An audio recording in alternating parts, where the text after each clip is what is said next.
Y bueno, pues ahora sí que sí, vamos a continuar con los estudios, vamos a retomar pues esta serie de Mateo, donde pues ya llevamos 5 capítulos y bueno, vamos a retomar en el verso donde lo dejamos.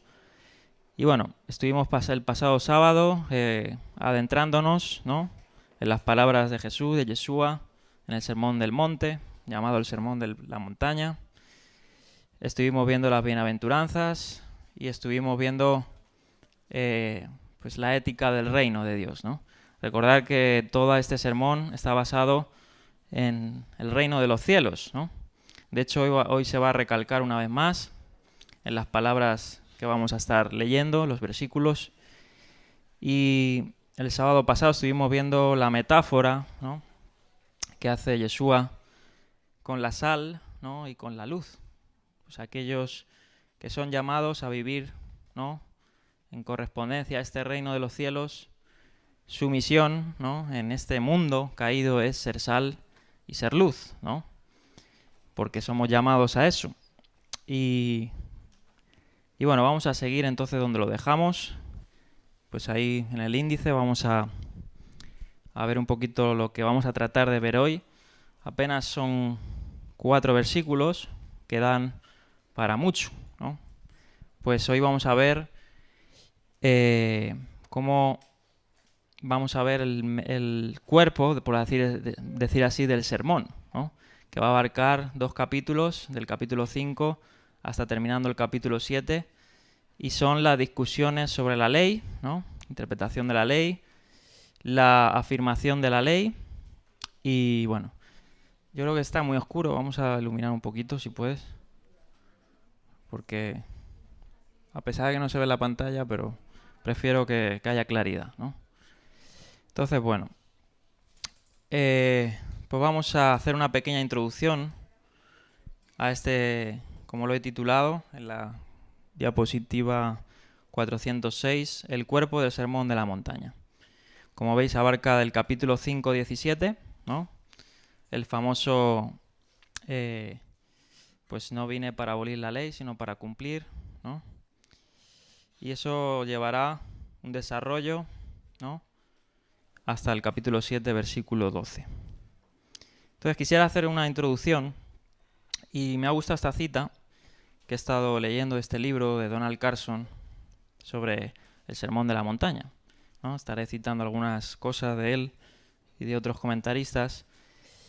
Y hay que ver el contexto del Sermón de la Montaña, ¿no?, como obviamente en su trasfondo, ¿no? El trasfondo obviamente es un trasfondo teológico, pues detrás de eso posiblemente, ¿no?, según los comentaristas, había ya para los tiempos de Mateo un antinomianismo, ¿no? Es decir, habían personas que trataban de decir que la ley había sido abolida, ¿no? Encontramos pues esa acusación no solo a Jesús, ¿no?, que veremos más tarde, sino a Pablo en Jerusalén y a comunidades, ¿no?, que trataron de ser luz, ¿no? Pero sabemos que siempre, ya lo dijo Pablo, pues las tinieblas iban a tratar, ¿no?, de hacer mella, ¿no? Entonces quisiera empezar con esta cita de Donald Carson que dice lo siguiente, y es, pues, cuando estudiemos un tema, ¿no?, un tema de la palabra, hay que obviamente adentrarnos, ¿no?, adentrarnos en el contexto y no tomarlo simplemente como textos alterados, ¿no?, textos sueltos. Hay que ir al contexto teológico y al contexto histórico, ¿no? Entonces me gustaría empezar con esta cita. Dice: a veces corremos el peligro de tratar la palabra de Dios como si fuera una colección de gemas sueltas, es decir, sin clasificar. La Biblia se convierte entonces en un mero libro, fuente de pensamientos preciosos. Cuando se la trata así, se pierden de vista muchas cosas importantes. El desarrollo histórico de los propósitos redentores de Dios, ¿no? Yo creo que ese es el principal tema de la Biblia, ¿no? Lejos ya de mandamientos, lejos ya de otras cosas, Dios vino para salvar, ¿no? Eso hay que tenerlo claro. Y su misión es salvar al humano del pecado, de la caída. Y discusiones en torno a la palabra son importantes, ¿no? Porque es importante esclarecer la verdad de la mentira. Pero el propósito de Dios a través de todos los libros de la Biblia es un propósito de salvación, ¿no? Salvífico. Entonces, todos estos, como se conocen los pactos, ¿no? El Antiguo Testamento, el Nuevo Testamento, todo está basado en un proceso de Dios con el hombre, ¿no? Entonces, hay que tener en cuenta esto. La creciente comprensión teológica de su pueblo, a medida que él se revela progresivamente, y esto es importante, porque obviamente Dios no se revela por ejemplo, a Abraham de todas las facetas, ¿no? Aunque sí Abraham pudo vislumbrar en parte, ¿no? Cosas de Dios escondidas que otros no tuvieron el privilegio, pero Dios, dice el escritor a los Hebreos en el capítulo 1, que se ha manifestado de muchas maneras, ¿no? En muchas formas, y se sigue manifestando aún en nuestros tiempos y se sigue manifestando progresivamente, ¿no? Es decir, la teología o el propósito salvífico, ¿no? O soteriológico va pues revelándose, ¿no? No todo lo sabemos, ¿no? El mismo Pablo lo decía a los Corintios, que conocía en parte, ¿no? Y todo esto va evolucionando, pero hay que tener presente pues que el propósito de Dios es redentor, ¿no? Dice, asimismo, y sus caminos. Dice, la estructura literaria que une un libro o un discurso en temas y subtemas coherentes. Por otra parte, cuando estos factores históricos, teológicos y literarios se consideran adecuadamente, contribuyen de manera importante a nuestra comprensión de cada parte de la Biblia, sobre todo el Sermón de la Montaña. Bien, quería empezar con esa cita y ahora sí, vamos a hacer la introducción a estas palabras, ¿vale? La próxima diapositiva. Bien, entonces ya hemos visto el comienzo, ¿no? La introducción del sermón con las bienaventuranzas y vamos a ver cómo estos pasajes que vamos a comenzar, ¿no? Hoy y se van a estar desarrollando durante 2 capítulos van a tomar un protagonismo muy importante, ¿no?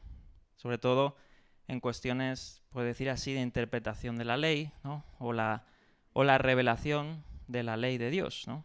Que es importante, ¿no? Porque una de las facetas del Mesías era, obviamente, pues traer la verdad, ¿no?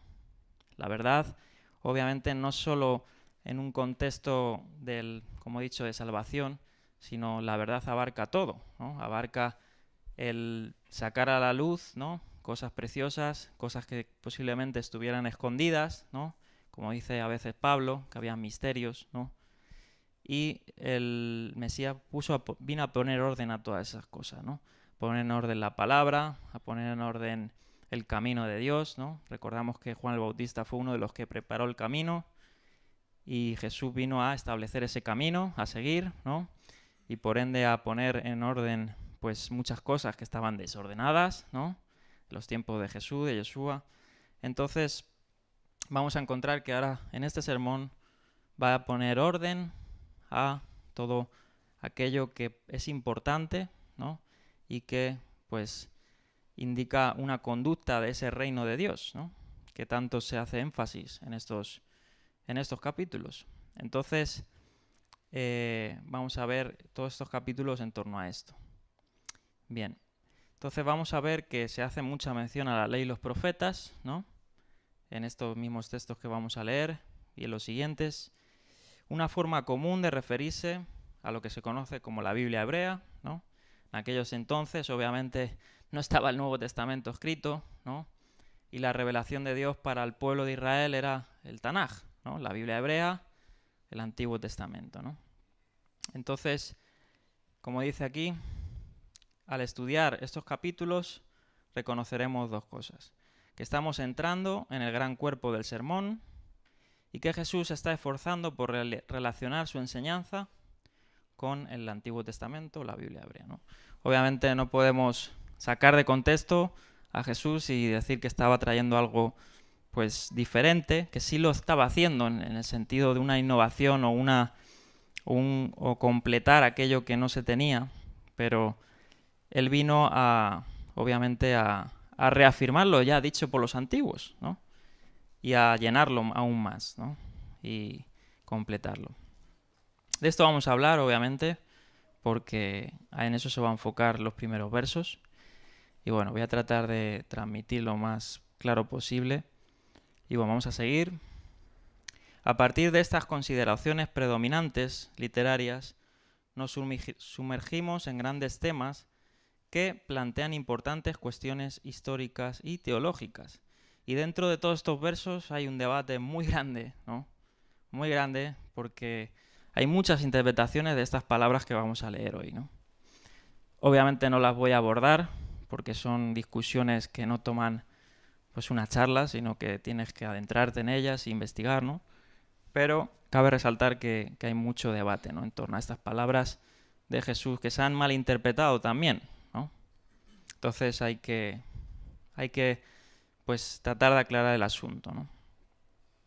El Sermón de la Montaña no solo promete ofrecernos algunas reflexiones desafiantes sobre la pobreza de espíritu, la justicia, el amor, el perdón y otros temas similares, sino que también promete revelarnos algo de la forma en que el propio Jesús ve su lugar en la historia, la relación entre su predicación del reino y las Escrituras, y además si entendemos que Jesús enseñó como judío del primer siglo a judíos del primer siglo, es de esperar que sus enseñanzas estuvieran enmarcadas en categorías comprensibles, sobre todo para su audiencia, y dirigidas, al menos en parte, a corregir, esto es importante, a corregir las impresiones y creencias del siglo I que él consideraba erróneas, ¿no?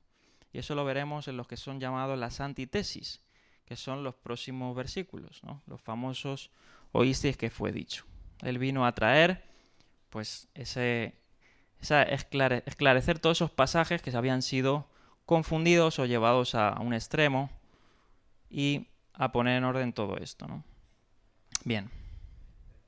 Esta observación fundamentada, la revelación de Dios a través de Jesucristo en la historia, y como veremos mejora nuestra comprensión, obviamente, del Sermón de la Montaña, porque si no tenemos en cuenta, ¿no?, a qué público se está dirigiendo y qué se está tratando, se pueden pues sacar conclusiones erróneas.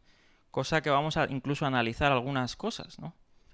Lo que he llamado las tres divisiones de la ley, ¿no?, que el cristianismo en gran parte ha abrazado, ¿no?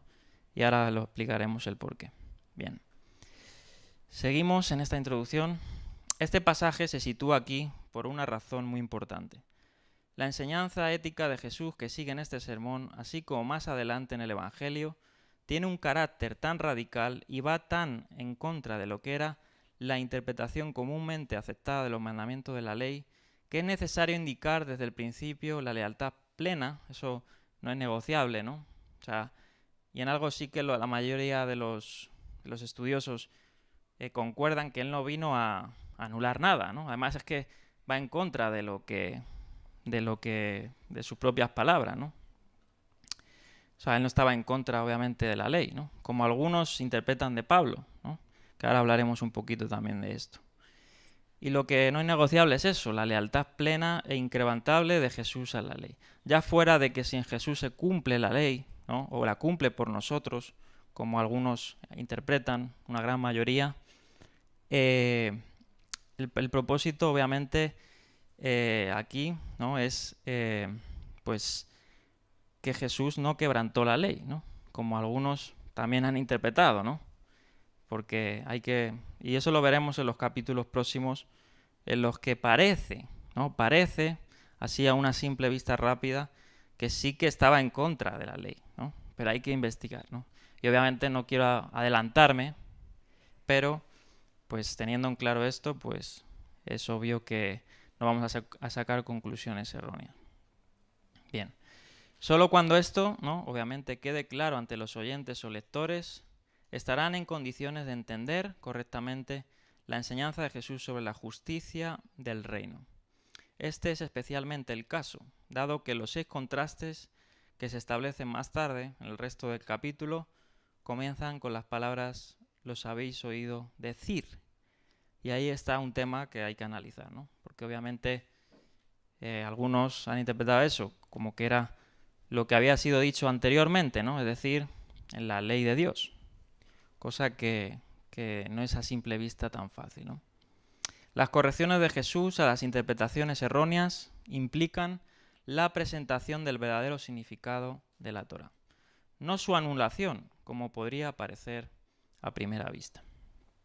Bien, vamos a seguir. Ahora vamos a porque todo esto es en un contexto, obviamente, también para mostrar, ¿no?, a sus discípulos, porque él estaba en ese sermón de la montaña, ya lo dije, y la mayoría que estaban ahí, pues estaban escuchando, ¿no?, con el motivo para ver qué decía, si podían seguir, ¿no?, su enseñanza. Y obviamente Jesús lo que iba a reclamar primeramente es que él no vino a quitar lo ya dicho antes, ¿no?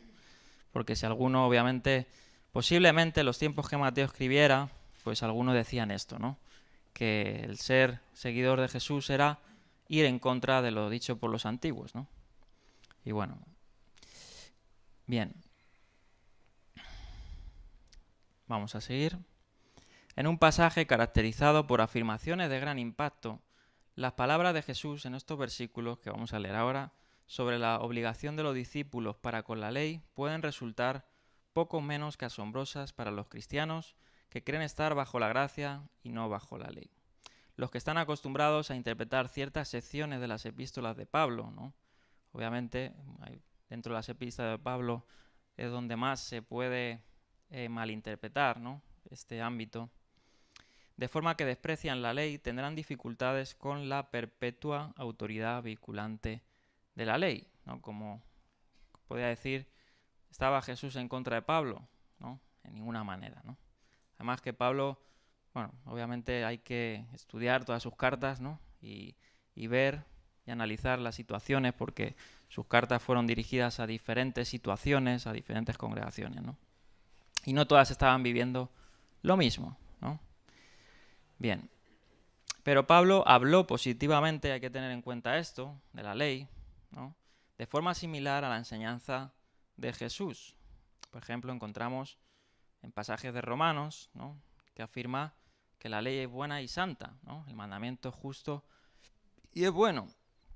Y obviamente ya estudiando de qué ley se está refiriendo Pablo, porque no siempre se está refiriendo, pues, a la Torá, ¿no? Hay que ir desgranando eso ya sería para un estudio de la carta a los Romanos y la carta a los Gálatas, que son dos principales cartas malentendidas.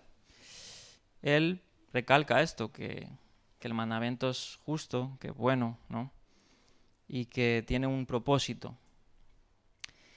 Bien, por ejemplo, en Romanos 8 dice que enseña que los cristianos que confían en el Espíritu, ¿no?, o que tienen el Espíritu, pueden cumplir las normas, ¿no?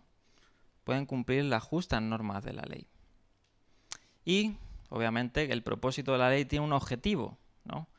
Como dice Pablo en Romanos, y eso lo tenemos que tener en cuenta, obviamente yo creo que aquí todos lo tenemos en cuenta, que el objetivo, ¿no?, de la ley es señalar al Mesías, ¿no? Y sobre todo, que impera sobre todo lo demás el amor, ¿no? Porque en el amor está el cumplimiento de todo. Hemos recitado el Semá, ¿no? Amarás al Señor, tu Dios, ¿no?, con todo tu corazón. Y luego el mandamiento de amar al prójimo, ¿no? En esos dos mandamientos se puede resumir todos los demás mandamientos. Y bueno, seguimos. Sin embargo, las situaciones, el público y los problemas de Pablo eran muy diferentes a los de Mateo. Mientras Pablo, y aquí esto puede causar un poquito de controversia, pero pues yo creo que es una verdad, ¿no? Y obviamente hay que adentrarse en cada carta. Pero Pablo, ya lo he dicho ahora, ¿no?, no enfrentaba los mismos problemas en cada comunidad. De hecho, estudiamos la carta a los Corintios, ¿no?, donde habían situaciones con los débiles en la fe. Romanos también había otra situación. Y Pablo da consejos, ¿no?, sobre todo en torno a las relaciones entre los gentiles, ¿no?, que se acercan a la fe, ¿no?, a la emuná, y los judíos, que tienen la ley, ¿no? Y que tienen que, pues obviamente, tratar los dos ámbitos de, pues, congeniarse, ¿no? Y eso es un reto que Pablo trató de hacer. Y Pablo lo que trataba de hacer, obviamente, con los gentiles era, pues, sobre todo que respondieran, ¿no? a esa salvación, a ese evangelio, ¿no? O sea, Pablo daba más énfasis a predicar el evangelio, ¿no? Que a discusiones en torno a los mandamientos, y eso es innegable, ¿no? No quiere decir que los mandamientos no sean importantes, pero el fundamento a lo que apunta los mandamientos son, como he dicho, Jesús el Mesías, ¿no? El evangelio de Jesús. Bien, entonces mientras Pablo se esforzaba por extender el evangelio de las comunidades judías, cristianas, como las de Mateo a los gentiles, se pronunció enérgicamente contra la idea de que los gentiles cristianos, para asimilarse a las comunidades judías cristianas, debían obedecer la ley, y eso es interesante, como prerequisito de admisión salvífico, ¿no? Eso ya sería otro tema, pero obviamente estaba en contra de eso, ¿no? Y el Concilio de Jerusalén fue base para decir que obviamente no había que imponer a los gentiles, ¿no? A la fuerza, ¿no? Y como requisito, pues el guardar todos los mandamientos de una, ¿no? Obviamente, pues los irían aprendiendo, ¿no? Irían obviamente aprendiendo, pues, que es importante, pues honrar a los padres, guardar el sabbat o otros mandamientos, ¿no? Pero lo principal era que se alejaran de ciertos pecados, ¿no? Que eso ya sería, que lo estudiamos en su día, ¿no? La oposición intransigente de Pablo a exigir que los gentiles se convirtieran en prosélitos judíos para seguir a Jesús provocó no pocas tensiones con algunos judíos, inclusive algunos judíos que se hicieron o que aceptaron el Evangelio, ¿no? Porque dentro de todas esas comunidades judías, ya sean helenistas, porque habían comunidades judías, pues incluso habían helenistas y habían muchos corrientes, ¿no? de pensamiento, algunos eran muy celosos por la ley, ¿no? Y dentro de todas esas comunidades, ¿no? Lo que debía imperar, obviamente, era pues el evangelio, y debía imperar el ser fuerte, ¿no? El ser fuerte en la fe para recibir al débil, ¿no? Como dice Pablo.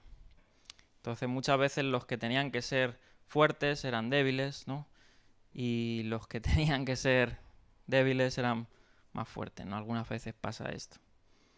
Entonces, bueno.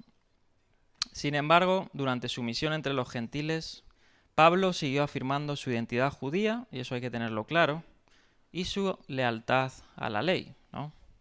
Insistió en que su mensaje se basaba en las promesas de la Biblia hebrea. Bien, estoy haciendo esta introducción por obviamente como un repaso, ¿no? Para tener más claro este sermón y tener más claro, pues, que no se contradice con Pablo ni Pablo con Jesús, ¿no? Y pongo a Pablo porque es el más controversial, ¿no? Bien, obviamente Pablo participó en el culto de la sinagoga y en otras prácticas judías a lo largo de su ministerio. Sin embargo, como evangelista a los gentiles, su estrategia, y aquí es donde me he adelantado, podía ser algo controversial para algunos, pero yo creo que es una verdad, obviamente incluía cierta flexibilidad en algunas áreas que consideraba convenientes, ¿no? Y eso hay que tenerlo claro. Y esto lo digo por personas que tratan de imponer los mandamientos a una persona, ¿no? de primeras, y tanto así que la persona al final rechaza, ¿no? los mandamientos de Dios por imponer a la fuerza, ¿no? Entonces hay que ser paciente para con las personas que no tienen la misma claridad, ¿no? o no ven o están aprendiendo, ¿no? Hay que ser paciente, porque muchas veces se termina fanatizando, ¿no? en un legalismo que no es, que Pablo no lo hacía, ¿no? Y que obviamente no hay que ser flexibles con la injusticia, con el pecado, ¿no? Pero sí que muchas veces hay que ser astutos, ¿no? En torno a situaciones y en torno a cada caso. Eso ya sería pues un mundo, ¿no? Bien, sus enseñanzas aparentemente negativas, como digo aparentemente, sobre la ley no iban dirigidas contra la ley en sí, sino contra los maestros que erróneamente querían someter a la fuerza a sus conversos gentiles a la ley. Aunque insistía en que esos conversos no estaban obligados a cumplir la ley como prerequisito salvífico, como a los judaizantes en Gálatas, ¿no? Que muchos de ellos trataban de imponer el yugo de todos los mandamientos, ¿no? Para que pudieran ser salvos, cosa que Pablo se opuso fervientemente, ¿no? Y también afirmaba que su obediencia a Jesús por medio del Espíritu cumpliría los justos requisitos de la ley. Obviamente el Espíritu te induce, ¿no? al obrar, ¿no? Al obrar en justicia. Y es obrar, obviamente, el vínculo es, el perfecto es el amor, ¿no? La identificación que hace Pablo de los asuntos más importantes de la ley con el amor concuerda con la enseñanza de Jesús. Bien. Seguimos. Los discípulos deben obedecer la ley de Dios. Como si sus palabras en Mateo 5, 3 al 16 no fueran lo suficientemente fuertes, el Jesús de Mateo presenta en estos versículos exigencias aún más estrictas del reino. Y ahora comentaré por qué, ¿no? Sobre todo por la última declaración en el verso 20, ¿no? Que hay que entenderla bien. Cuando dice, si vuestra justicia no es mayor que la de los escribas y los fariseos, ¿no? Obviamente los fariseos, bueno, no quiero adelantarme, porque si no me desvío.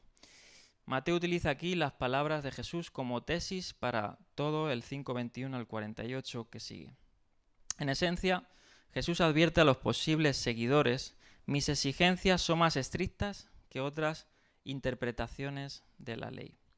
Para la comunidad de Mateo, quizá preocupada por algunos informes, y esto es lo que comentan muchos comentaristas, de que muchos cristianos gentiles descuidaban las enseñanzas bíblicas, y eso lo encontramos en Hechos 21:21, por ejemplo, que estaba el rumor en Pablo que habían oído decir, ¿no? Por ahí había un chisme, los chismes siempre se desvirtúan, ¿no? Que enseñaba que se apartaran de Moisés a todos los judíos que viven entre los gentiles. Les recomiendas que no circuncidas a sus hijos ni vivan según nuestras costumbres.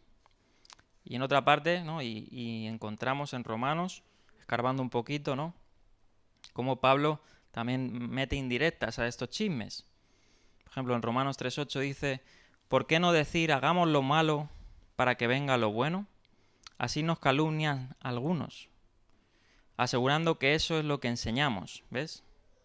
Se comentaba por ahí que estaban enseñando eso, es decir, apostatar de la ley, y eso no estaba enseñando Pablo, ¿no? Pero bien merecida se tienen la condenación. Palabras duras, ¿no? El recuerdo de la fidelidad de Jesús a la ley constituía una parte importante de su identificación consciente con su cultura. El Evangelio de Mateo es muy positivo hacia la Torá, siempre que la ley se interprete correctamente, ¿no? Y eso es muy importante. Y eso es lo que va a hacer el Mesías en los próximos versículos. Bien, entonces vamos a comenzar con el primer verso, que ya pues puede dar mucho que hablar, ¿no? Esta famosa declaración. Vamos a darle lectura a Mateo 5:17. Y dice lo siguiente, ¿no? Palabras de Jesús. Dice, no piensen que he venido a anular la ley o los profetas. No he venido a anularlos, sino a darles cumplimiento. Bien, vamos a comentar sobre estos versos. Las declaraciones de Jesús, he venido, es la primera de varias declaraciones de este tipo en el Evangelio de Mateo. Estas declaraciones refuerzan el tema con el que comienza el Evangelio de Jesús, que ha venido a salvar a su pueblo, ¿no? Eso está en el primer capítulo de Mateo, donde obviamente Jesús tenía un cometido, ¿no? Él vino a cumplir un propósito. Y una de sus palabras era, he venido a hacer la voluntad del Padre, he venido, ¿no? Y declaraciones no solo de él, sino de los ángeles, ¿no? Cuando la anunciación a Miriam, ¿no? Que él había venido a salvar, ¿no? Tenía una misión. Sus palabras, obra, sufrimiento, muerte y resurrección demuestran la presencia de Dios en su ministerio. Jesús ha venido a cumplir. Lo que no deben pensar los críticos de Jesús es que vino a abolir la ley. De nuevo, esta fue la preocupación de la lucha, aquí dice Chris Evans, que esto fue una preocupación también de los macabeos, ¿no? Hace esa comparación, para evitar la abolición de la ley. En el prefacio de la obra, el autor de Segunda de Macabeo resume la historia de Jasón, que va a relatar, a saber, cómo Judas Macabeo y sus hermanos recuperaron la posición del templo, famoso en todo el mundo, y liberaron la ciudad y restablecieron las leyes que dice que estaban a punto a ser abolidas. En los tiempos de Macabeo querían obviamente borrar el rastro de la ley, ¿no? Y Jesús no venía a eso, no venía a eso, pues él era el Mesías y sabemos que el Mesías cumpliría la ley de Dios, ¿no? Y no iría en contra de la ley de Dios. Bien, y hay pues otros textos más de esa época que hablan de eso. Bien, vamos a seguir. Estos versículos, ¿no?, que hemos leído nos dan una aclaración vital de las interpretaciones de Yeshua de la Torá. Indudablemente el fuerte mensaje del ministerio temprano de Yeshua haría que muchos cuestionaran su objetivo ulterior. Ya percibía que algunos, especialmente en la comunidad rabínica o judía, veían su mensaje como una amenaza teológica al judaísmo, ¿no?, al judaísmo de la época, sobre todo a ciertas tradiciones judías, ¿no?, e incluso a las mismas escrituras. Cuando el Mesías revela su interpretación de la Torá, siente la necesidad de aclarar su posición respecto a las revelaciones anteriores dadas a Israel. Según sus propias palabras, Yeshua no trae una nueva enseñanza o una nueva Torá a su pueblo, sino que viene a completar los pactos que fueron dados anteriormente. La palabra completar, griego, plerú o plerao, ¿no?, plerosai, que es una de las palabras que tanto se ha malinterpretado, y ahora vamos a ver los posibles significados de esa palabra. Dice aquí, esto es un comentario de Barney Kasdan, que dice que no se usa en el sentido de destruir algo o poner fin a algo, porque puede tener también esa palabra puede tener también pues una traducción así, ¿no?, en diferentes contextos. Y obviamente porque el mismo texto, ¿no?, te va a decir cuál es la palabra, ¿no? El apóstol Pablo utiliza la misma palabra para exhortar a los creyentes que se llenen del Espíritu Santo, ¿no? Efesios 5:18, famoso pasaje que dice que no se embriaguen con vino, sino ser llenos, ¿no?, del Espíritu. Aparece esa palabra, plerú. Bien. La idea es llenarse, dice Kasdan, como la vela de un barco. Ha habido, dice, una desafortunada tendencia en algunas teologías cristianas a menospreciar o devaluar la Torá. Aunque la Torá debe usarse de manera apropiada, ahí está, el punto de vista mesiánico es que la Torá se vuelve más hermosa cuando encontramos el cuadro completo en la obra de Yeshua. Por esta razón, muchos mesiánicos apreciamos la herencia que Dios nos ha dado incluso más de lo que lo hacíamos antes de comprender el lugar de Yeshua en nuestra fe. Y aclarar, ¿no?, hay algún énfasis por si alguno no lo sabe dentro de esto, ¿no?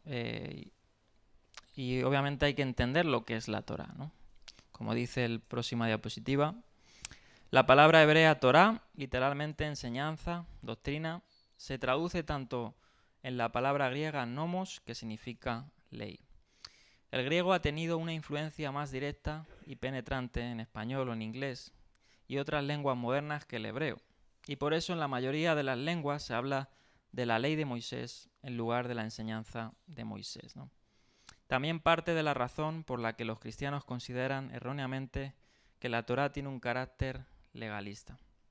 Se basa, ¿no?, en que obviamente la Torá pues tiene, dentro de la Torá no solo hay mandamientos, ¿no?, ya lo hemos dicho muchas veces, ¿no?, o requerimientos, hay promesas, ¿no?, hay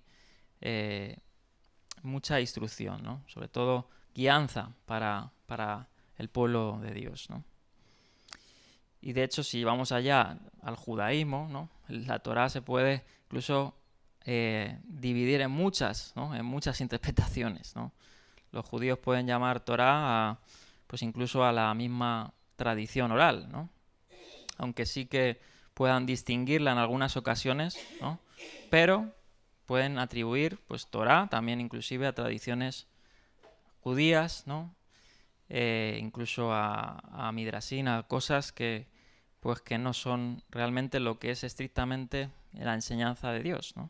Son interpretaciones. Bien. Seguimos. Entonces, aparece esta palabra, ¿no? No vine a abolir, sino a cumplir, ¿no? Que es esta palabra tan famosa que es la palabra plerú, ¿no? O en este caso aparece plerosai, ¿no? Y puede tener estos significados, ¿no? Ahí vemos un gráfico en el que en el Nuevo Testamento se emplea esta palabra y puede tener la distinción o el significado, ¿no? Que puede ser cumplir o obedecer, sacar a la luz todo el significado de, llenar más plenamente e intensificar, validar y establecer, completar y así terminar, hacer en el sentido de hacer todo lo que se requiere y así cumplir sus expectativas y requisitos y ponerle fin, ¿no? Esos serían la mayoría de ocasiones en que se traduce esta palabra, ¿no? Los posibles significados. Bien. Seguimos. La palabra griega para completar es plerosai, literalmente llenar. La traducción habitual aquí, sin embargo, es cumplir. Reemplazo que enseña, dice aquí, creo que es el mismo, Kasdan, que se enseña erróneamente en la iglesia, ¿no? Un reemplazo que trata de ver como que Dios ha establecido una nueva ley, ¿no? O una nueva instrucción. Y no solo eso, sino que, pues, bueno, vamos a leer, dice, reemplazo que enseña erróneamente que la iglesia ha sustituido a Israel como pueblo de Dios. Entiende este versículo erróneamente de dos maneras. En primer lugar, se piensa que el hecho de que Yeshua cumpliera la Torá significa que ahora no es necesario que la gente la cumpla, ¿no? Que en su mayoría es lo que muchos piensan. Como Jesús la cumplió por mí, yo ya no es necesario que cumpla la ley del Antiguo Testamento, ¿no? Porque ahora estamos bajo la gracia y no bajo la ley, y estamos bajo la ley de Cristo, ¿no? Es cierto que Pablo habla de la ley de Cristo, ¿no? No hay que meter la cabeza bajo el suelo, pero obviamente hay que entender, ¿no? El contexto, ¿no? Porque también Pablo habla de muchas leyes, ¿no? Y por eso en la anterior diapositiva está hablando de cómo se traduce la palabra o qué puede significar la palabra Torá, porque en griego se utiliza simplemente la palabra nomos para muchos tipos de leyes, ¿no? Puedan ser la ley del pecado, como algunas veces Pablo habla, ¿no? Que es esa ley que tenemos todos en nuestros miembros, ¿no? Que nos hace tender hacia el pecado, ¿no? Puede ser la ley de Cristo, como dice en otras partes, y otras leyes que también, pues, Pablo menciona, ¿no? Obviamente hay muchos empleos en esta palabra. Aquí, y en la mayoría de todos los eruditos, y bueno, de todos, unánimes, obviamente está hablando de la ley, porque lo mismo texto lo dice, no vine a abolir la ley y los profetas, ¿no? Es decir, las escrituras. Vine a confirmar, ¿no? A llenar, a cumplir. Y de hecho dice, y cualquiera que enseñe, ahora estaremos viendo las siguientes palabras. Dice así: de hecho, Pablo, cuyo objetivo en su carta a los romanos es fomentar la obediencia que proviene de la confianza en Yeshua, enseña que tal confianza no suprime la Torá, sino que la confirma, ¿no? Eso dice Pablo a los romanos, dice capítulo 1, versículo 5, por medio de él y en honor a su nombre. Y esto es el llamado que tuvo Pablo, que tiene el don apostólico, ¿no? Es decir, que tiene esa herencia, ¿no? Los apóstoles eran el fundamento en los que la iglesia se iba a construir, pues eran los llamados, los que habían estado con Yeshua, ¿no? Los que habían recibido la sana doctrina, y era para persuadir a todas las naciones que obedezcan a la fe, ¿no? Y luego te dice en los próximos capítulos, ¿no? ¿Cuál es esa verdadera fe, ¿no? Porque claro, fe suena muy etéreo, ¿no? Tu fe puedes interpretarlo de muchas formas. Pero ¿qué es la fe? ¿No? ¿La fe en qué está basada? Y dice en Romanos 3:31, ¿quiere decir que anulamos la ley con la fe? ¿No? Pablo hace esta pregunta retórica, porque muchos puedan pensar que yo tengo fe, ¿no? Y con eso me basta, ¿no? Pero la fe sin obras, dice en otra parte Santiago, pues no sirve, ¿no? No sirve. Obviamente la fe se basa en un depósito, ¿no? Que se te ha puesto de Dios, y ese depósito hace que obres, ¿no? En base a la justicia de Dios, en base a esta ética del reino de Dios, ¿no? Y sigue diciendo Pablo, de ninguna manera, ¿no? En otras traducciones es más drástica, ¿no? Pero lo hace como una afirmación fuerte, ¿no? En griego. Más bien confirmamos, dice la ley. Entonces, Pablo se contradice, ¿o a qué se está refiriendo aquí Pablo, ¿no? Bien, y aquí voy a entrar a lo que erróneamente se ha interpretado, ¿no? En el cristianismo y ha llevado pues a ese antinomianismo, ¿no? Al ir en contra de la ley de Dios, ¿no? Y muchas veces desecharla, como que eso ya está obsoleto, ¿no? Porque se ha sacado de ese contexto, como he dicho, se han tomado esas perlas, como decía Carson, y se han escondido y no se han sacado a la luz y se han examinado, ¿no? La división de la ley y las tres categorías, ¿no? Yo creo que la mayoría de aquí lo hemos escuchado, ¿no? La ley ceremonial, la ley moral, ¿no? Todas estas divisiones que se han hecho, ¿no? De que Jesús estaba reafirmando la ley moral, ¿no? Pero estaba desechando la ley ceremonial. Y sí que es cierto que hay parte de verdad, pero no es la verdad, ¿no? Y ahora explicaremos esto. Para eso obviamente tenemos que retomar y citar partes en los que hay que ver de qué ley se está hablando, ¿no? Que es abolida. O más que abolida, que ha sido consumada o completada, ¿no? Y luego estaré hablando otra cosa, ¿no? Que yo creo que la mayoría de aquí pueda impactarles, pero es que es para mí es la verdad, ¿no? Sobre que obviamente, además aquí Yeshua lo dice, de que obviamente la Torá tiene un propósito, ¿no?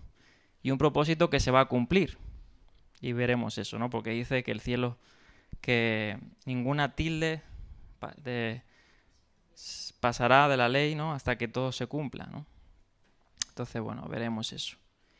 Vamos a ver esta división que se ha hecho, ¿no?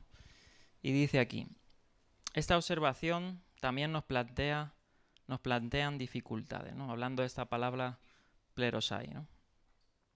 Si Jesús no se veía a sí mismo aboliendo la ley y los profetas, sino cumpliéndolos, ¿por qué los escritores del Nuevo Testamento, tras la muerte y resurrección de Jesús, insisten en que el sistema de sacrificios del Antiguo Testamento, en el mejor de los casos, ya no es necesario y en principio está abolido? ¿Por qué los cristianos de hoy no intentan seguir la ley detallada en el Antiguo Testamento? Se han propuesto varias respuestas. Dice aquí, al menos desde Tomás de Aquino, muchos cristianos han dividido la ley en tres categorías. Y esta es la división que se ha hecho. La ley moral, ¿no? La ley civil y la ley ceremonial. Algunos dicen que la ley civil del Antiguo Testamento ha desaparecido, porque el pueblo de Dios ya no constituye una nación. La ley ceremonial ha desaparecido porque apuntaba a Jesús, que la cumplió al morir en la cruz, con lo que las ceremonias del Antiguo Testamento quedaron obsoletas. Queda la ley moral y, según se argumenta Jesús en Mateo 5, 17 al 20, es a esto a lo que se refiere Jesús, ¿no? Claro, esto plantea algunas cuestiones que vamos a observar, o algunas contradicciones, ¿no? Y bueno, citando sobre la ley ceremonial, pues obviamente esa ley ceremonial se basa obviamente en toda la ceremonia de los sacrificios, ¿no? Y la expiación. Y eso obviamente tenemos en cuenta nosotros, pues que sí se completó en la obra de Yeshua, ¿no? Cuando dijo en el madero, consumado es, ¿no? Cuando fue consumado, es decir, todas aquellas formas en que el hombre se acercaba a Dios, ¿no? En el que hallaba el perdón, ¿no? Pues obviamente quedaron obsoletas porque ahora se había manifestado la salvación de una mejor forma, ¿no? El escritor a los Hebreos habla de eso, ¿no? De un nuevo pacto, ¿no? de un nuevo sumo sacerdote, ¿no? Etcétera. Bien, seguimos. El primer problema que plantea este punto de vista que hemos citado, de estas tres categorías, es que la expresión, ni la más pequeña letra, ni el menor trazo de una pluma que se cita en los próximos versos, suena mucho más abarcadora de lo que permitiría una referencia exclusiva a la ley moral. Además, ni en el Antiguo ni en el Nuevo Testamento se cita esta división, ¿no?, de ley ceremonial, ley moral, sino que explícitamente se sustrae, ¿no? Y sí que es cierto, como dice el próximo punto, que dice así: muchas distinciones legítimas pueden deducirse de las Escrituras, aunque no se enseñen explícitamente, ¿no? O sea, obviamente hay muchas cosas en las Escrituras que no se esclarecen o no se detallan, pero que explícitamente se entienden que son verdad, ¿no? Pero no es este el caso, ¿no? Porque tiene una problemática, ¿no? Y aquí vamos a ver una pequeña explicación de eso. El problema con esta triple división es que no está claro qué significa entonces moral. Porque claro, ahora vamos a ver este ejemplo. Dice, si tiene que ver con lo que es fundamentalmente correcto, lo moral, o incorrecto, me gustaría argumentar que lo que Dios aprueba es fundamentalmente correcto, ¿no? Es decir, si Dios en su palabra establece ciertos mandamientos es porque cree que es correcto, ¿no? Porque es la conducta a seguir, no porque sea incorrecto, ¿no? Obviamente Dios no es esquizofrénico y va a mandar algo malo para que su pueblo lo guarde, ¿no? Y lo que prohíbe es fundamentalmente incorrecto. O sea, todas aquellas prácticas que están detalladas, ¿no?, en la Torá, que no deben cumplirse, eso sí que es incorrecto, ¿no? Lo que son mandamientos negativos, ¿no? Y en ese caso, cuando Dios aprobó ciertos sacrificios ceremoniales en el Antiguo Testamento, la gente estaba moralmente obligada a practicarlos, ¿no? O sea, no es que porque fueran ceremoniales, es decir, que fuera un sistema impuesto para acercarse a Dios, ¿no?, quiere decir que fuera incorrecto. Sirvió, claro que sirvió. Y aquellas personas que lo hacían, aunque algunos lo hicieron incorrectamente en su corazón, pero eso era el estatus o lo indicado para moralmente acercarse a Dios. Y dice, de nuevo, si Dios prohibió ciertas prácticas civiles en el Antiguo Testamento, habría sido inmoral proceder con ellas, solo porque fue Dios quien las prohibió. Así pues, esta definición de moral tropieza con problemas si se adopta la triple división moral, ceremonial y civil. Seguimos. Las tres categorías no son suficientemente excluyentes. Si por otro lado la ley moral se refiere a lo que Dios siempre aprueba, entonces todavía nos enfrentamos a dos dificultades. Primera, si Jesús en Mateo 5:18 está argumentando que solo la ley moral nunca cambia, es una argumentación, como se dice, circular. Solo la ley que Dios siempre aprueba y que tanto nunca cambia.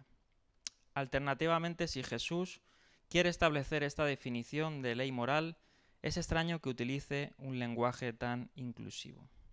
Apelar a la triple división histórica de la ley puede parecer tener mérito en ciertos contextos, pero no creo que nos ayude a explicar lo que Jesús quiere decir en Mateo 5:17. Bien. En segundo lugar, seguimos. Con idéntica falta de lógica, el cumplimiento de los profetas por parte de Yeshua implica que ya no quedan profecías del Tanaj para con Israel. Obviamente eso es incorrecto, ¿no? Decir que Jesús ya ha cumplido la ley y los profetas es no tener en cuenta que aún faltan por cumplirse cosas, ¿no? O sea, que aún el cielo y la tierra siguen y se sigue cumpliendo su palabra, ¿no? Y se sigue teniendo en vigencia todo lo dicho anteriormente. Las promesas de la Biblia hebrea a Israel no son abolidas en nombre de ser cumplidas en Yeshua. Más bien, el cumplimiento en Yeshua es una promesa de que todo lo que Dios ha prometido a Israel se cumplirá todavía. Segunda de Corintios 1:20 dice, todas las promesas que ha hecho Dios son sí en Cristo. Así que por medio de Cristo respondemos amén para la gloria de Dios. Es decir, que aún faltan promesas por cumplirse. Es decir, Yeshua no cumplió con todo. Obviamente, con toda la Escritura ya no estamos exentos, ¿no? O todo se ha abolido. Obviamente Él cumplió su primera venida, todo lo referente a esa salvación, ¿no? Ya no se le puede agregar nada, no se puede ni quitar nada, no podemos merecer nada, Él lo ha hecho todo, pero eso no quiere decir que hay otras partes que hayan sido abolidas porque Él ya lo ha cumplido todo. Hay muchas cosas que tienen que pasar, ¿no? Y que faltan por cumplirse. Y por tanto hay muchos mandamientos que siguen vigentes, ¿no? Y que no están abolidos. Bien, es cierto que Yeshua guardó la Torá perfectamente, ¿no? Eso no tenemos ninguna duda, porque si no hubiera sido un pecador, ¿no? Y no hubiera podido ser ese cordero sin mancha. Y cumplió las predicciones de los profetas, ¿no? Hemos visto en todos estos capítulos que citan los profetas, ¿no? Isaías, Oseas, Miqueas, ¿no? Cumplimientos proféticos en la obra, su primera venida, ¿no? Pero eso no quiere decir que aún nos falten profecías por cumplirse, ¿no? Yeshua no vino a abolir, sino a completar y a mostrar el significado de lo que la Torá y las exigencias éticas de los profetas requieren. Así pues, vino a completar nuestra comprensión de la Torá y de los profetas, para que podamos intentar con más eficacia ser y hacer lo que ellos dicen que hay que ser y que hay que hacer. Y vino a cumplir todo lo escrito hasta la consumación de los tiempos, ¿no? Hebreos 9:11 dice esto. Cristo, el Mesías, por el contrario, al presentarse como sumo sacerdote, ¿de qué? De los bienes venideros, ¿no? Es decir, que esa salvación se va a mostrar, ¿no? Él nos ha salvado, pero se va a mostrar en los bienes venideros, ¿no? Y en los bienes venideros se va a mostrar pues todo el cumplimiento, ahora sí, de la ley, ¿no? De los profetas y de la ley. Los versículos 18 al 20 enuncian tres formas en que la Torá y los profetas siguen siendo necesarios, aplicables y vigentes. Bien. Dice Hebreos 9:26, Cristo habría tenido que sufrir muchas veces, bueno, habla el contexto de que obviamente no se puede seguir haciendo sacrificios, ¿no? No sé, porque obviamente pues eso es quitar o hacer que Cristo muera otra vez, ¿no? Y dice, al contrario, ahora, al final de los tiempos, o en otras versiones dice los tiempos venideros, ¿no? O la consumación de los tiempos, se ha presentado una sola vez y para siempre, a fin de acabar con el pecado mediante el sacrificio por sí mismo. Bien, vamos a seguir el verso 18, y aquí se reafirma, ¿no? Esa labor, ¿no? Que dice, les aseguro, verso 18, mientras existan el cielo y la tierra, ni una letra ni una tilde de la ley desaparecerán hasta que todo se haya cumplido. Ahí está. O sea, llegará un momento en que sí todo se cumpla, ¿no? Y ahora hablaremos un poquito de eso. Bien, en los versículos 18 y 19 tenemos la declaración más contundente de Mateo sobre el significado imperecedero de la ley. El foco se ha reducido solo a la ley y los profetas y no se volverá a mencionar en el capítulo 5. Esta es la primera vez que aparece en Mateo la frase Amen lego himim. En verdad os digo, que aparecerá otras 30 veces en este Evangelio. 13 veces en Marcos, 6 en Lucas y 25 veces en Juan. Está ampliamente reconocido como un rasgo auténtico y distintivo del estilo de enseñanza de Jesús. El famoso amén os digo, ¿no? O de cierto os digo. Con el amén transmitiendo la autoridad personal de quien lo pronuncia. O sea, ese de cierto os digo, ese amén os digo, implicaba una autoridad, ¿no? Como dice, amén os digo. Una fórmula introductoria que significa en verdad, ¿no? La palabra amén, ¿no? Comparte la raíz con, por ejemplo, la palabra emet, ¿no? Que es verdad.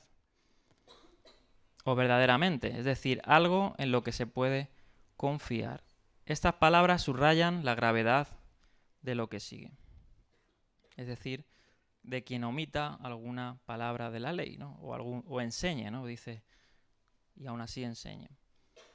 La raíz hebrea, Aleph Mem Nun, denota fidelidad, fiabilidad y certeza. En el Antiguo Testamento y en escritos judíos posteriores, amén se usa como respuesta para afirmar un pronunciamiento solemne que acaba de hacer otra persona, o para concluir una doxología.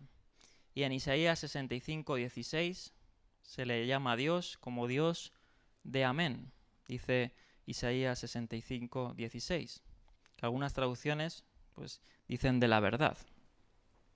En hebreo literalmente dice eso, amén.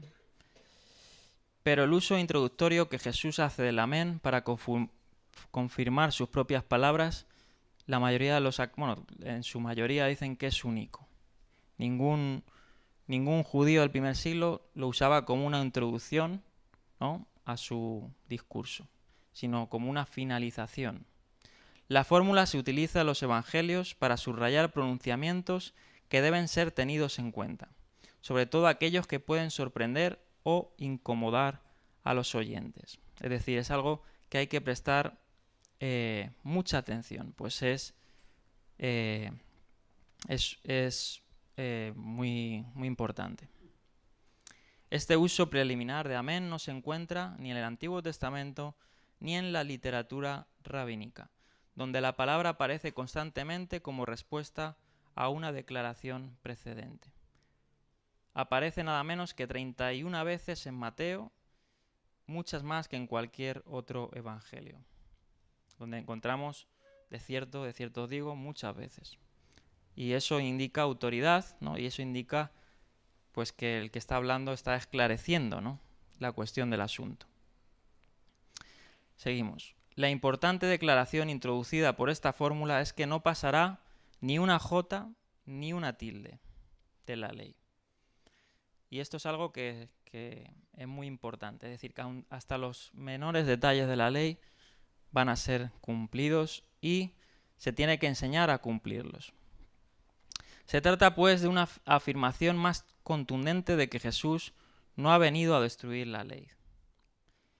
Y aparece esta palabra, ¿no? En griego aparece la letra iota, ¿no?, que obviamente está hablando o se atribuye, se subyace del hebreo de la letra yod, ¿no?, que es una de las más pequeñas del vocabulario hebreo, ¿no? Y luego cita una tilde, ¿no?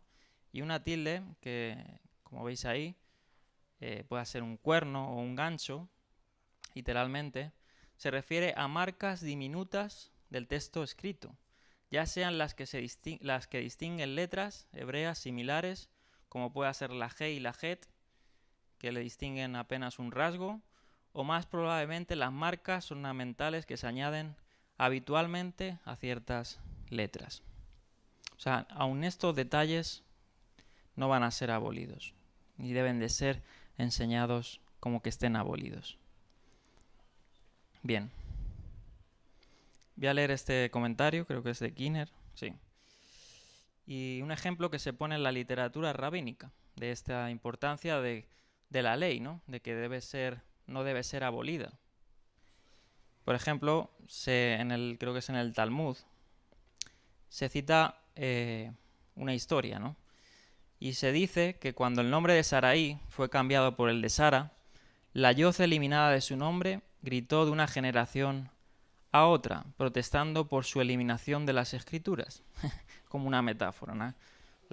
Judíos usaban mucho historias, ¿no? No quiere decir que sean verdad, pero para enseñarte un significado, ¿no? Muchas veces sí que, pues algunas historias eran muy fantasiosas, ¿no?, y algunos por ahí las toman literales, pero en este caso obviamente era para una enseñanza, ¿no?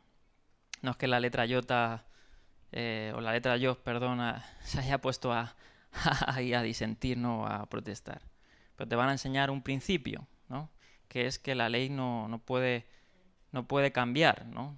Es inmutable. Entonces dice así: hasta que finalmente, cuando Moisés cambió el nombre de Osea por el de Josué, la Yod fue devuelta a las Escrituras. Como veis, decían los maestros, ni siquiera esta letra tan pequeña puede desaparecer de la Biblia.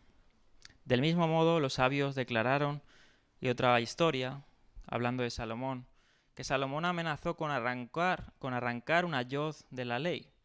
Y Dios respondió que arrancaría 1000 Salomones antes que una palabra de su ley. Eso está también en el Tratado de Sanedrín. Jesús hace de esta tradición el mismo argumento que los rabinos posteriores. Incluso los detalles más pequeños de la ley de Dios son esenciales. Bien. Y eso lo dice con las palabras amén, ¿no? Amén os digo, que indica una autoridad. Este versículo contiene 2 cláusulas que han visto hasta que, es decir, que tiene una cláusula, y aquí es donde quiero enfocarlo, porque muchos piensan que la Torá o los mandamientos van a ser eternos, pero no van a ser eternos, ¿no? Obviamente hay que ver que los mandamientos fueron dados por algo, ¿no? Dice Pablo que el propósito de la Torá que es señalar el pecado. Ahora mi pregunta sería: cuando venga el reino de Dios o se materialice el reino de Dios y no haya pecado, nuestros cuerpos sean resucitados, habrá mandamientos que también se transformarán, ¿no? O se completarán. Por ejemplo, ya no será necesario, pues, quién sabe, ¿no? Pero posiblemente no será necesario, pues, hacer reposar la tierra, ¿no? Porque, pues, ya la tierra no necesita ni de reposo, porque está en reposo continuo, ¿no? Y muchas otras cosas, ¿no? Que en base al pecado, pues, obviamente no habrá pecado, no habrá asesinatos, ¿no? No habrá... Por eso muchas veces los 10 mandamientos se hablan de las 10 promesas, ¿no? Porque obviamente eso se cumplirá en su máximo esplendor en la Jerusalén celestial, ¿no? Donde no habrá muerte, donde no habrá, pues, pecado, ¿no? No habrá muchas cosas. Y aquí la cláusula es que dice hasta que el cielo y la tierra pasen, ¿no? No pasará ni una de estas sola tilde, ¿no? Ni letra más pequeña. Bien. Algunos han visto esto como nunca, ¿no? Como una forma popular de decir nunca. Se refieren, en cambio, al final del tiempo. Dice aquí Agner, en su comentario, tal como lo conocemos, y al comienzo de la escatología propiamente dicha, ¿no? Hemos hablado de ese escatón, ¿no? Que es el reino de los cielos. Es decir, al tiempo de la regeneración del orden creado. Como predicen, ¿no? Los apóstoles, y Apocalipsis habla de ese cielo nuevo y la tierra, ¿no? Y dice que lo primero había dejado de existir y comenzará esta nueva era, ¿no? Donde no habrá pecado. Por ejemplo, Pedro dice en su carta segunda, capítulo 3, y ahora por esa misma palabra el cielo y la tierra están guardados para el fuego, reservados para el día del juicio y de la destrucción de los impíos. Y sigue diciendo más adelante, pero según su promesa, esperamos cielo nuevo y una tierra nueva en los que habite la justicia. Seguimos. ¿Cómo vamos de tiempo? Pues aún no, vale. Dice, cuando pasen el cielo y la tierra, todo será completado, cumplido. Esto lo he puesto yo a la conclusión, ¿no? Y los versos que veo en ello. Cuando pasen el cielo y la tierra, todo será completado, es decir, cumplido, y se transformará a lo perfecto, ¿no? Pablo habla de esto en Corintios, hablando de los dones, ¿no? Por la problemática que había con los dones. Y él dice en el capítulo tan famoso del amor, dice, el amor jamás se extingue, mientras que el don de profecía cesará, el de la lengua será silenciado y el del conocimiento desaparecerá. Dice, ¿hasta qué? Hasta que venga lo perfecto. ¿Implica esto que la Torá ya no será necesaria? Y aquí pongo, si entendemos como Torá simplemente mandamientos, requerimientos, procedimientos, en parte sí. puesto que la finalidad de la Torá, como dice Pablo, es señalar el pecado. Gálatas 3:19. Dice, entonces, ¿cuál es el propósito de la ley? Dice que fue añadida por causa de las transgresiones, hasta que viniera la descendencia a la cual se hizo la promesa. La ley se promulgó por medio de ángeles por un conducto de un mediador. Romanos 7:7. No lo tengo aquí, pero bueno, también habla de eso. Pero cuando entendemos que la Torá es la voluntad de Dios, promesa de Dios, vemos que habrá una renovación y perfección de ella para la eternidad. Vimos esto en parte en la primera venida del Mesías, donde el escritor a los hebreos recalca que ciertas leyes establecidas alcanzaron su finalidad, ¿no? Que hemos hablado de eso. Pablo habla también de eso en su segunda carta a los Corintios, diciendo, así todos nosotros con el rostro descubierto reflejamos como un espejo la gloria del Señor, y somos transformados a su semejanza con más y más gloria por la acción del Señor, que es el Espíritu. Bien. Vamos a seguir. Y es curioso, ¿no? Y aquí he puesto un gráfico de que cuando el Mesías venga van a haber esos 1000 años, ¿no? Donde se va a regir conforme a la ley. Y ahí sí que se va a cumplir la ley. Y ahí la van a cumplir sí o sí, ¿no? Se va a regir con la ley. Dice Isaías que de Sión saldrá la ley, ¿no? Entonces, Yeshua va a poner en orden, ¿no? Y va a cumplir la ley y y eso va a ser previo a los cielos nuevos y la tierra nueva, donde el pecado va a ser quitado, y va a haber una renovación, ¿no?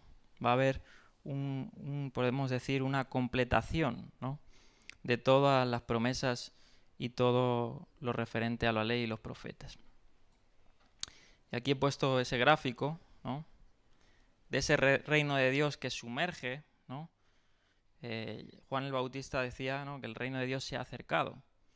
El reino de Dios comenzó con la venida de Jesús, en la primera venida, y se consumará, ¿no?, cuando Él vuelva y pasen esos 1000 años, y después de los 1000 años se ha destruido la muerte, se ha destruido Satán, ¿no?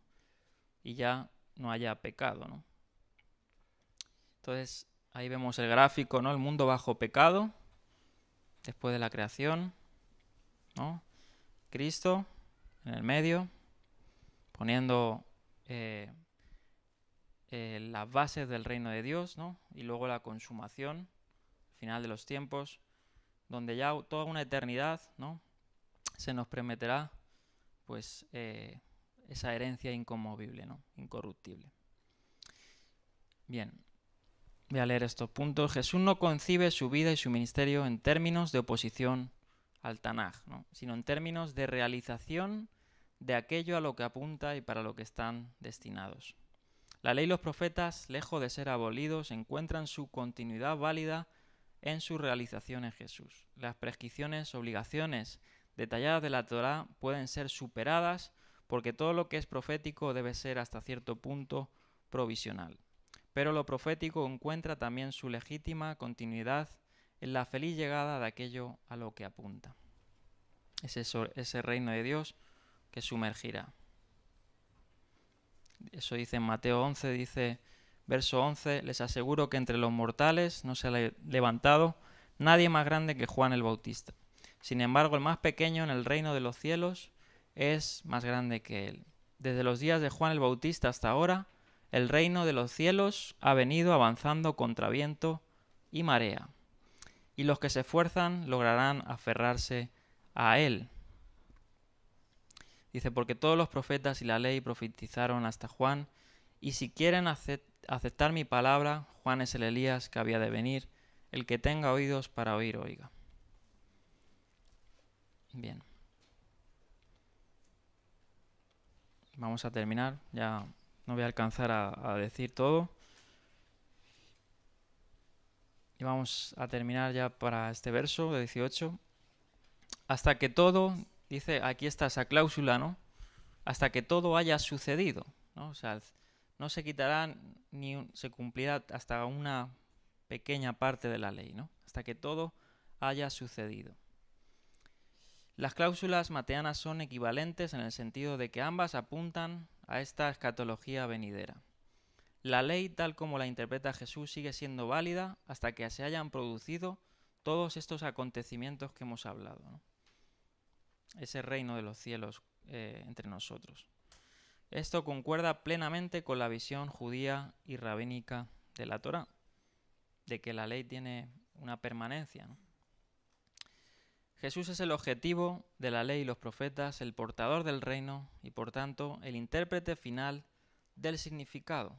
La ley como tal, como él la entiende, es válida para siempre y, por tanto, en efecto, la ley se mantiene, ¿no? Hasta esa consumación.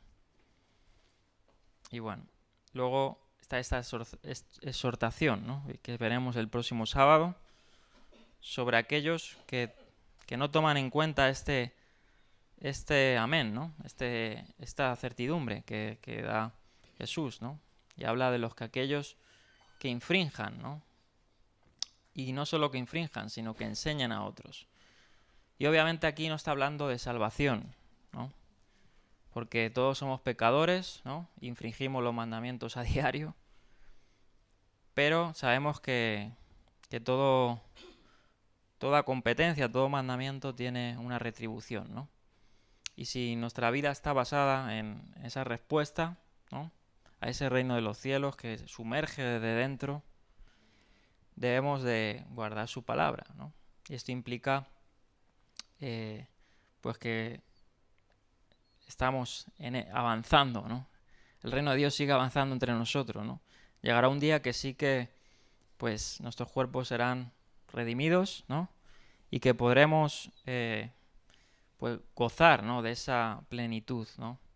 Dice que le veremos tal como como Él es, ¿no? Porque seremos, dice, semejantes a Él. Es decir, en santidad y en justicia, ¿no? Porque Dios es santo. Y solo eso va a ocurrir en la consumación, ¿no? Pero bueno, eso no quiere decir que en estos tiempos, no comencemos a emularle, ¿no? Porque hay una retribución para ello, ¿no? Entonces, bueno,